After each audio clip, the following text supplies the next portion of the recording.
রাধে রাধে বন্ধুরা, আশা করি তোমরা সকলেই খুব ভালো আছো আর আমার পরিবারের সকলেই ভালো আছে, আমার গপু সোনাও ভালো আছে। তো আমি গীতার যে 18টা নামের ব্যাখ্যা তোমাদের শোনাচ্ছিলাম, তার কয়েকটা শোনানো বাকি রয়েছে, যেটা বলেছিলাম পার্ট 2তে শোনাবো, সেটাই আজ তোমাদের আমি শুনিয়ে দিচ্ছি। এর পরের নামটি হচ্ছে চিদানন্দা। চিৎ জগতের যে আনন্দ, এটাই হচ্ছে চিদানন্দা। গীতা আমাদের সব সময় আনন্দ দান করে থাকে, তাই এই রূপ নামকরণ করা হয়েছে। এর পরের যে নামটি আসে সেটি হচ্ছে ভবগ্নি। ভব প্লাস অগ্নি। যেমন সোনাকে পুড়িয়ে খাঁটি সোনা আমরা পেয়ে থাকি, ঠিক তেমনি গীতাই পারে সংসার আগুন থেকে আমাদের বের করে শীতল করতে। এর পরের নামটি আসে ভ্রান্তি নাশিনী।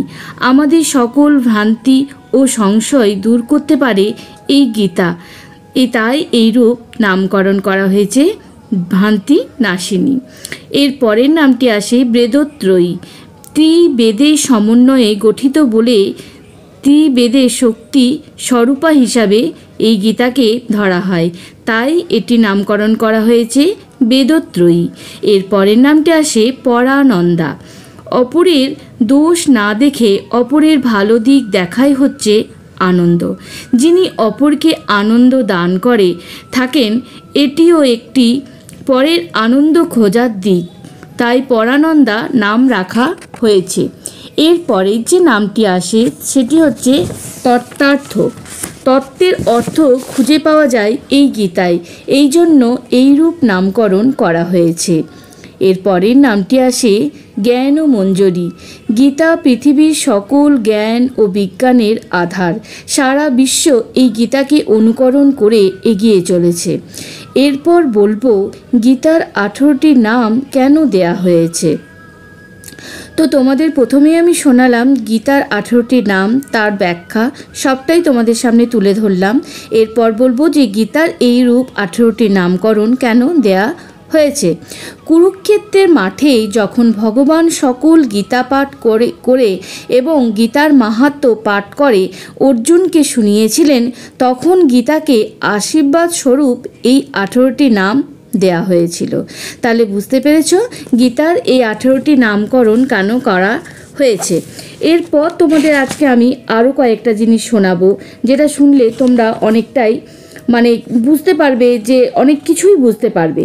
যে দেখো, আমাদের মনুষ্য শরীরে রয়েছে মোট 7টি চক্র। তো প্রথমটি হচ্ছে সহস্রার চক্র, তারপর হচ্ছে আজ্ঞা চক্র, তারপর হচ্ছে বিশুদ্ধ চক্র, তারপর অনাহত চক্র, এরপর মণিপুর চক্র, এরপর হচ্ছে স্বাধিষ্ঠান চক্র, সর্বশেষে 7 নম্বর চক্রটি হচ্ছে মূলাধার চক্র। তো আমাদের শরীরের 7টি চক্র কি কি সেটাও তোমাদের আজ আমি শোনালাম। এরপর একটা কথা তোমাদের সহজ ও সরলভাবে শোনাই, যেটা শুনলে তোমরা অনেকটা শক্তি সঞ্চয় করতে পারবে।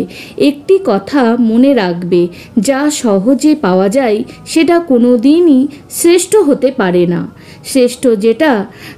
শ্রেষ্ঠ সেটাই যেটা কঠিন লড়াইয়ের পর পাওয়া যায়, যা আপনাকে অনেক শিক্ষা দেয় ও আনন্দ দেয়। তাহলে বুঝতে পারলে যে সহজে যে জিনিসটা আমরা লাভ করতে পারি সেটা কিন্তু কখনোই শ্রেষ্ঠ হতে পারে না। শ্রেষ্ঠ সেটাই যেটা কঠিন লড়াইয়ের পর আমরা পাই, যেটা আমাদেরকে অনেক শিক্ষা দেয়, অনেক আনন্দও দেয়। আসল সম্পদ কি বলতো?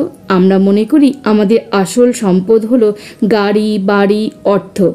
তা কিন্তু কখনোই নয়। গাড়ি, বাড়ি, অর্থ এগুলো থাকলে যে আমরা প্রকৃত সম্পদশালী হব, সেটা কিন্তু কখনোই নয়। আসল সম্পদ হলো জ্ঞান, যা তোমাকে বড় মনের করতে সাহায্য করবে। কিছু টাকা পয়সা আপনাকে ধনী বানাবে, কিন্তু বড় মনের মানুষ বানাতে সাহায্য করবে না। তাই সব সময় জ্ঞান সঞ্চয় করার চেষ্টা করো, যা তোমাকে অনেক বড় করতে সাহায্য করবে। আর এই যে ছোট ছোট কাজগুলো তোমাদের দেখাচ্ছি, দেখো এই পাখিটা এত প্রচণ্ড রোদ গরম, তাতে কি বলতো, এই পাখিটাও দেখো কেমন ডিহাইড্রেশন হয়ে গেছে, একদম পুরো ডিহাইড্রেটেড হয়ে গেছে। তো এর একদম শরীরে জল শূন্য নেই, দেখতে পাচ্ছ কীরকমভাবে জলটা খাচ্ছে। তো এটাকে আমরা বাগান থেকে পেয়েছি। এরপর একে খুব ভালো করে একটু ঠান্ডা হাওয়ায় রাখবো, একটু জল খাওয়াবো আর একটু কিছু খাওয়াবারও চেষ্টা করব। আর এই রকম ছোট ছোট কাজকর্মগুলো তোমরাও করো, তাতে দেখবে সামাজিক যে কাজে তোমরা হাত লাগাচ্ছ সেটাও মনে হবে, আর এরকমভাবে পশু পাখি বা আরও কারো সাহায্য করতে পারলে নিজের মন থেকে দেখবে কতটা মানে আনন্দ তোমরা পাচ্ছ। আর দেখতে দেখতে আমার গোপুসোনাও দেখো কত বড় হয়ে যাচ্ছে। আর কয়েকদিন পরই আমার গোপুসোনার জন্মদিন উৎসব পালন হবে।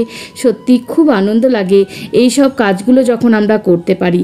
আর তোমাদের আরেকটা কথা বলে রাখি যে আমরা তো সমস্ত একাদশী করছি, আর একাদশী করে অনেক দাদাভাইরা যারা চা সেবন করতে মানে করে, চা না খেলে থাকতে পারে না, তো সেই জন্য আমি একটা ভিডিও বানিয়েছি, ফেসবুকে তোমরা দেখতে পাবে, আর ইউটিউবেও আমি সেই ভিডিওটা আনার চেষ্টা করব।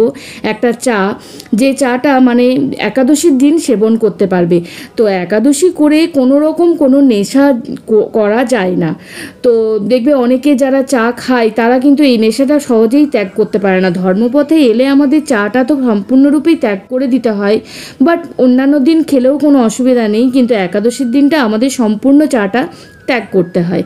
তো অনেকে পারে না, সেক্ষেত্রে আমি এই বৈদিক চাটা তোমাদের দেখিয়েছি, আর ইউটিউবেও নিয়ে আসবো সেই বৈদিক চাটা, যাতে তোমাদের অল্প হলেও হেল্প হয়ে যায়। আর চলো তাহলে দেখো, এবার দেখতে দেখতে আমার গোপুসোনার শয়নের সময় হয়ে গেছে। গোপুসোনাকে আজকে খালি গায়েই শয়ন দিয়েছি, কারণ প্রচণ্ড গরম, তার জন্য। দেখা হচ্ছে নেক্সট ভিডিওতে। রাধে রাধে বন্ধুরা, সকলেই খুব খুব খুব ভালো থেকো।